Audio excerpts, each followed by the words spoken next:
It's no secret that it's been a really tough time this year for tech job candidates. Whether you're going for a product manager role, a software engineering role, or a design role, there is really fierce competition out there right now. In this video, I'm going to go over the top 3 reasons I've seen that people are not getting those first round interviews for these roles. If you're new here, my name is Anthony Saltarelli, and I'm currently a senior product manager at a mental health startup based out of New York City. Let's dive right into these top 3 reasons. The first reason that I see is that people will just click the apply button on a job posting and hope for the best. The problem with this approach is that your application gets added to a huge pile with either hundreds or sometimes thousands of other applications. There is nothing boosting yourself to the top of the list to even get reviewed by a recruiter or a hiring manager. And because there's so much supply out there in this market, the approach really hurts your chances. What I recommend instead is spending the majority of your time networking with as many people as possible to try to get a referral at a company. This may sound daunting to a lot of people out there who either don't have the energy to do that or are afraid of bothering people that they may work with in the future. But the reality of the situation is that you really do have to do this. You have to network your way into these companies because the days of applying on a job posting and getting an interview a few days later are really over, at least for now. You also need to make sure that your career assets are the absolute best that they can be when you do this networking. When I say career assets, I'm really referring to your resume, your LinkedIn profile, and your product portfolio.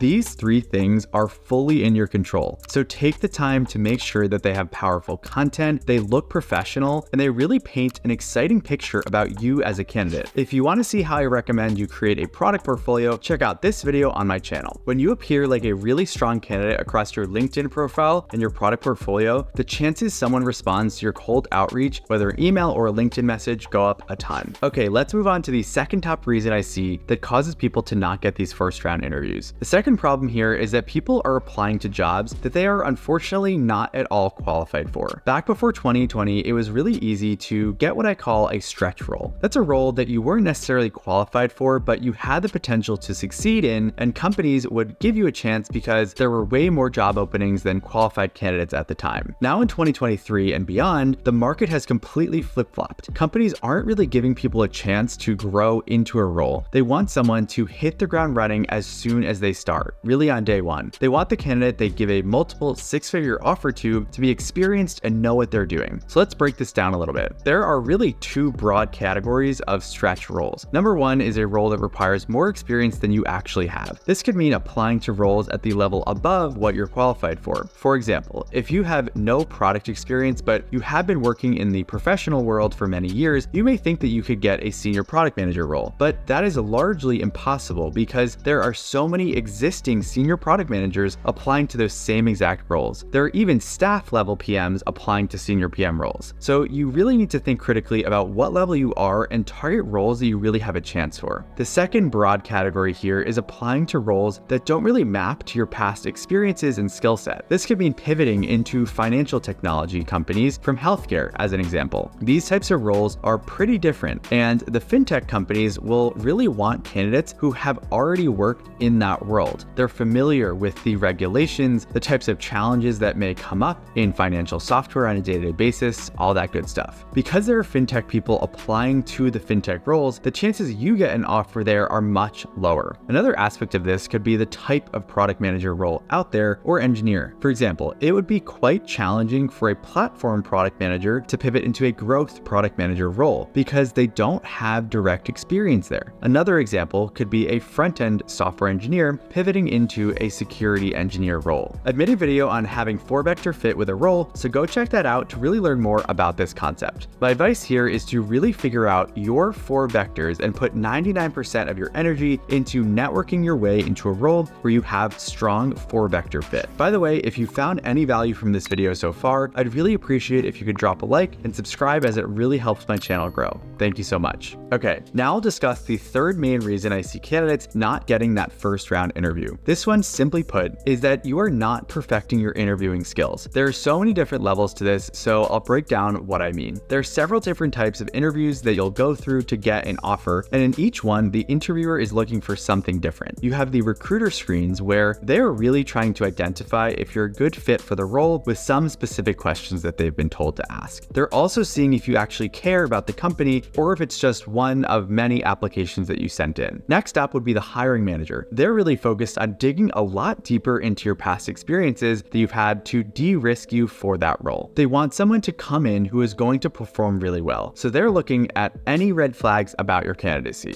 Then you have the final round interviews where they're grading you on over a dozen different skills. What I see is that candidates are rarely performing well in every single type of interview out there. They may be really strong with one section like product sense, but really poor in another like product analytics. Or they're really good at live coding for software engineer roles, but really not so great at the behavioral interviews. To get an offer in today's market, you need to perform exceptionally well in every single type of interview you have. Another aspect here is asking really insightful and specific questions to your interviewers. If you ask basic questions, you won't stand out in any way, and the interviewer may think that you don't really care about this role. Try to come up with really strong, specific, and custom questions about the company and the product that you're interviewing for. In the debriefs for these interviews, the interviewers will typically be digging into all these different areas to try to predict how you're going to do in the role. And if you give them any type of red flags, that will significantly hurt your chances. The good thing about these interviews is that you can really prepare for them in a structured way. There's a lot of content out there on how to prepare, what frameworks to use, and really how you can perform the best. If you're interested in learning the frameworks that I recommend after completing over 100 product manager interviews, check out the link in the description below. The thing that you need to take away from this short video is that the amount of effort you put into standing out from the sea of other applicants is directly correlated to your chances of landing an offer. You need to network your way into a role, and the roles that you're putting effort into need to map well to your background and your skill set. And finally, once you do get these interviews, you need to be as close to perfect in them as possible. If you like this video, definitely check out my channel where I discuss product management and the tech industry in general. Thanks for watching and have a nice day.